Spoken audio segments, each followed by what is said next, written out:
Hello, my name is Ted Barnes. I'm the director of the transportation group at GTI.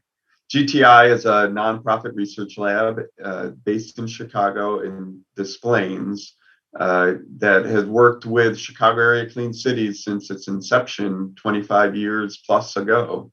I've had the pleasure of working with Chicago area clean cities for the last 12 or 13 years, and I'm a current steering committee member.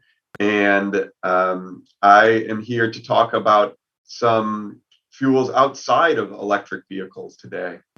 My presentation today is on available alternative fuels, and I'd like to be very clear that this is in addition to EVs. When I was asked to speak on natural gas and propane and hydrogen vehicles at an electric vehicle conference, it's an odd role to play, and I want to be very clear with everyone that uh, my role at GTI and the work that we do goes hands in hand with EV deployment. We often work on DC fast charger deployment and electric vehicle deployment, and really what I'd like to get across today is what we can do in addition to electric vehicle deployment and some of the advantages of additional fuels, alternative fuels, and what we can work on today and how we can continue to make near-term emissions advancement in the transportation sector. For those of you that aren't familiar with GTI or if I haven't worked with you, just very briefly, GTI, where I work, is a nonprofit research lab, as I mentioned before. We've been around for 80 years. Our headquarters is in Des Plaines. We have about 400 employees, 300 or so here in the Chicago area. And we work all across the energy value chain. This is a messy slide, what you try to do when you get 400 researchers work onto one slide. But as you can see, we work in a lot of different fields, a lot of different clean energy fields, from generation of clean energies all the way to the end uses. In the bottom of the middle column is the alternative transportation group, and that's what I'm really here to talk about today. That's where I do most of my work. Now, moving into the information that I'd really like to share today, I'd like to start by talking about the transportation sector as a whole. As you can see, the transportation sector today uses a vast amount of energy, but almost all of that is petroleum based. If you look at the chart in the lower right, this here is the transportation sector. And this large bar is all petroleum. And this is what we're all working to try to reduce, because the transportation sector also has just recently taken over as the highest GHG emitting sector in the entire US economy, as you can see in the pie chart on the upper right. And so, in the light duty market, electric vehicles are starting to get some good traction, more market share there. There's about 2% of current vehicles being sold are electric vehicles. About 3% of the vehicles sold are hybrid vehicles. Still a very long way to go. As you can see, unlike all the other sectors where transportation is almost all using diesel and gasoline. And what I'd really like to focus on today is that in order to have progress, in order to really change the transportation sector at scale, we're going to need to use all the alternative fuels.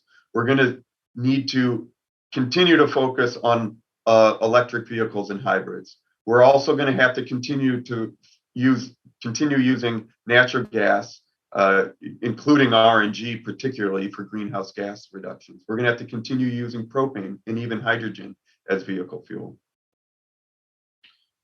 So what I'd really, this is to talk about supporting that all of the above approach, and really continuing to focus that in order to meet short and long-term climate goals, we have to use all the alternative fuels.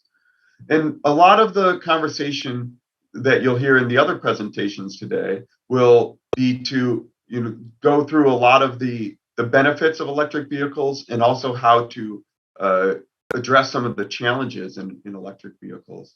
And those challenges, particularly in heavy duty, electrification has additional challenges just because of battery weight, size, and costs are increased as the vehicles get larger. There's limited vehicle availability, and the charging station power and times can really limit operations and how quickly electric vehicles can be adopted. And something that in the research world and across the country we're starting to see are that these large government entities that are in charge of cleaning up the air and in charge of protecting their citizens are starting to see that they cannot do pure zero emissions right away. And as an example of that, the South Coast Air Quality Management District, this is the air quality management district in Southern California where they have horrible smog problems. They recently wrote a position letter defending their support for RNG, and I just want to note it because number one, they unfortunately they felt the need from their constituents that the need to support where their position is, and so they formed a very well written fact-based letter, and all they were really trying to get to was that in order to make the types of changes they need today, they cannot rely solely on zero emission technologies. By doing that, it would only delay their air quality improvements, and that was unacceptable to them. They have these critical environmental justice needs and also upcoming federal air quality standards that are legally binding for them, and they cannot ignore those for the years to come. And when they use their funds to purchase and to provide incentives for new vehicle purchases, particularly Class 8 trucks is what they were focusing on, is when they do those incentive programs that they're doing today at large scale, they see the choice as if they don't support RNG, they're just supporting more diesel trucks going on the road for the years to come, because there just aren't the number of zero emission vehicles out there that they need.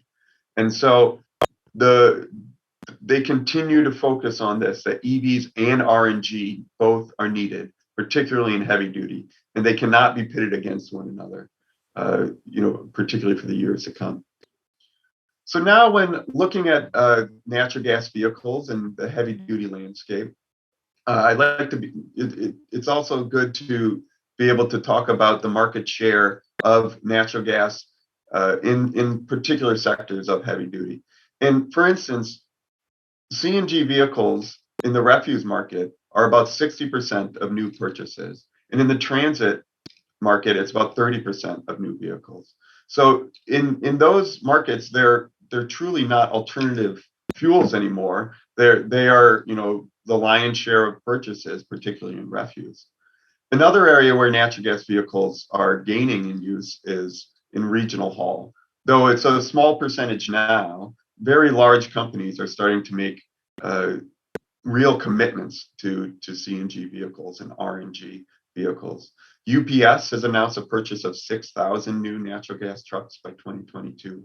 Amazon is beginning to order thousands of new natural gas vehicles, all powered by RNG. And something that's very important to remember with natural gas vehicles is almost all heavy duty engines are certified to a 0.02 NOx standard. This is 0.02 grams per brake horsepower hour of NOx.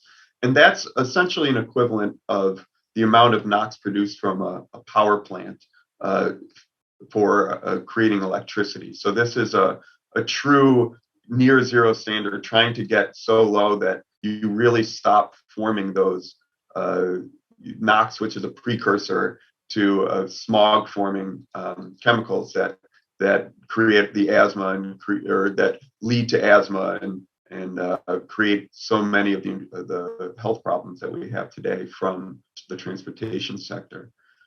Also, there's a vast amount of CNG and RNG already being used. In 2020, over 600 million gallon equivalents of CNG was used. Over 50% of that was renewable natural gas. And other large companies are continuing to invest in renewable natural gas and even hydrogen production and use. Big companies like Chevron, BP, all the major automakers have been investing and still are investing billions to move this technology forward. Here's a little more information just to go into what some large companies are doing. UPS is, as I mentioned in the slide before, is purchasing 6,000 new natural gas trucks by 2022. So they're well into that already. It's just showing the kind of the scale that can be done, the ease of moving to natural gas when a commitment is made. These kind of commitments from large companies like UPS and Amazon are really what start to move a market, really what start to give other fleets and municipalities confidence that it's a fuel that's here to stay, that the support, that the whole value chain will be there, because they know that these large companies are moving into it and moving into it to stay. Also, in the medium duty landscape, there's very many alternative fuel options out there. Natural gas, electric, hydrogen, and propane, all of these fuels are well represented in the medium duty market. If your fleet has any of the types of vehicles you see on the right of the screen here, school buses, bucket trucks, delivery vans, even shuttle buses, or those heavy duty pickup chassis, this is where there's so many options for alternative fuels. This is where renewable natural gas definitely comes into play, but propane is very prevalent as well, and they're doing conversions at very high volumes. EV and hydrogen options exist. There's clearly lower volume production there. So this is an exciting market because it's a great way to start a transition for many fleets. And then for these kind of vehicles, you really have to look at the benefits and also the issues that are specific to the fleet need. Of course, depending on your duty cycle, what your current vehicle fleet makeup is, what your maintenance cycles are, those are drivers for which type of vehicles will work and how quickly you can make a transition.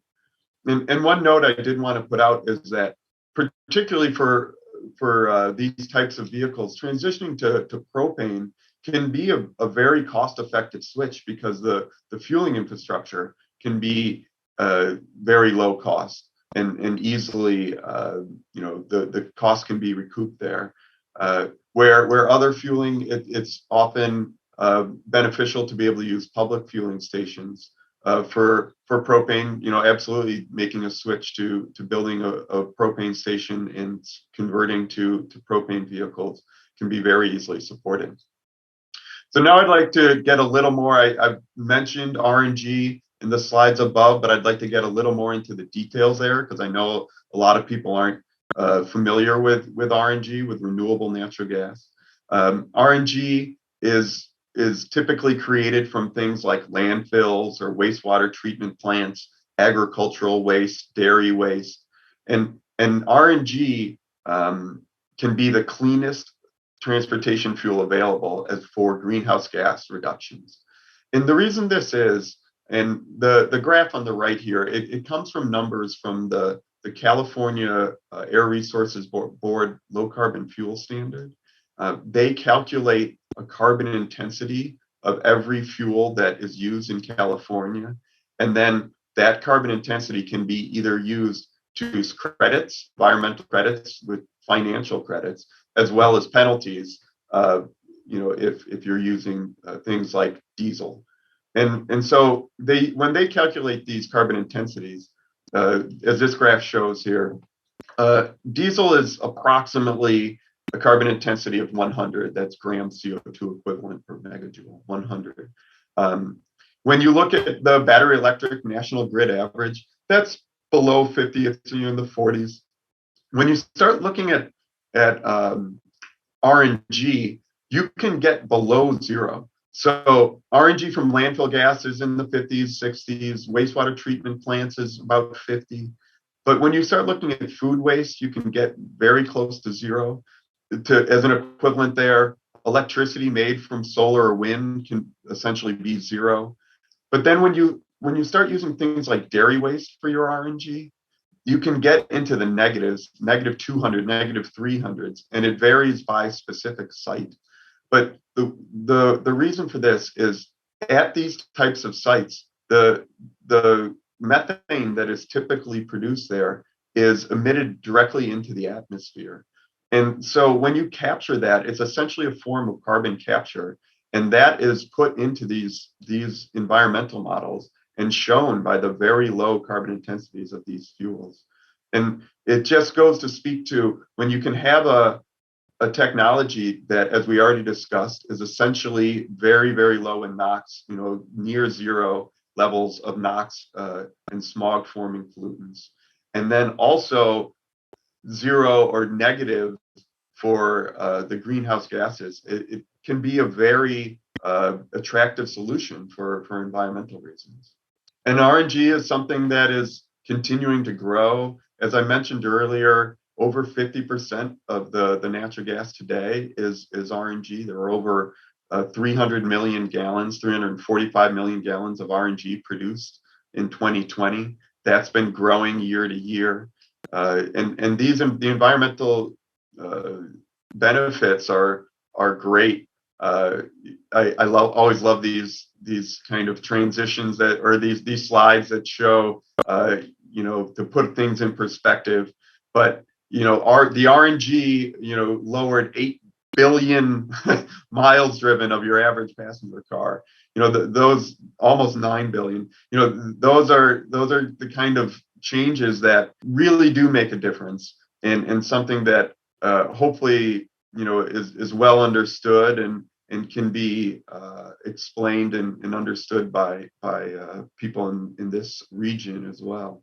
Another way to look at it is if you were going to have a $25 million investment today and you needed to purchase freight trucks, how many freight trucks could you purchase, and what would be the environmental advantages of that? And if you're using landfill gas, for instance, these slides show that you can purchase, a lot of natural gas vehicles running on RNG, and that those environmental advantages can be even higher than some battery electric transitions using the traditional electric grid. Also, the same thing applies for transit buses. The costs are lower, the miles traveled are higher, and so you can have greater environmental advantages while still having more vehicles on the road.